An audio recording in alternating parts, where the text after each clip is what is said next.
Insulin ఆపేసి tablets ఏమన్నా వాడొచ్చా లేదా అని ఒక సబ్‌స్క్రైబర్ కామెంట్ చేశారు. నా ఒక పేషెంట్ ఎగ్జాంపుల్ చెప్తాను. అతనికేంటంటే స్టార్టింగ్ స్టేజెస్‌లో షుగర్ ఎక్కువగా ఉన్నప్పుడు టెంపరరీగా ఇన్సులిన్ అనేది రాశారు. అయితే మనమేం చేశామంటే ఇన్సులిన్ అనేది చిన్న చిన్నగా టేపర్ డోస్ చేసి స్టాప్ చేసి టాబ్లెట్స్ కింద పెట్టాం. సో, అతను ఇప్పుడు 2-3 ఇయర్స్ నుంచెల్లి టాబ్లెట్స్ మీద మంచి కంట్రోల్‌లో ఉంది షుగర్. సో, ఇలా టెంపరరీగా ఎవరికైతే స్టార్టింగ్ స్టేజెస్‌లో ఇన్సులిన్ యూజ్ చేస్తారో వాళ్ళకి టేపర్ చేసేటట్టు ఉంటుంది. అండ్ టాబ్లెట్స్ మీద పెట్టొచ్చు. అండ్ అదే కాకుండా ఇప్పుడు ప్రెగ్నెన్సీలో గూడా కొందరికి షార్ట్ టర్మ్‌గా ఇన్సులిన్ అనేది వాడతాం. అండ్ ఫీడింగ్ టైమ్‌లో గూడా వాడతాం. అండ్ ఈవెన్ సర్జరీ టైమ్‌లో ఎవరైతే హాస్పిటల్‌లో అడ్మిట్ అయితారో గదా! ఇన్ఫెక్షన్స్‌లో గూడా ఇన్సులిన్ అనేది షార్ట్ టర్మ్ కోసం వాడతాం. అండ్ సర్జరీ టైమ్‌లో గూడా వాడతాం. ఇలా కొన్ని కండిషన్స్‌లో ఇన్సులిన్ అనేది షార్ట్ టర్మ్‌గా వాడి స్టాప్ చేసే లెక్క ఉంటుంది.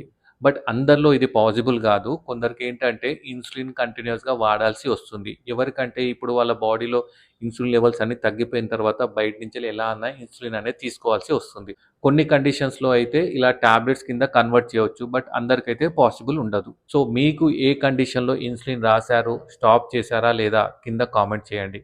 Thank you.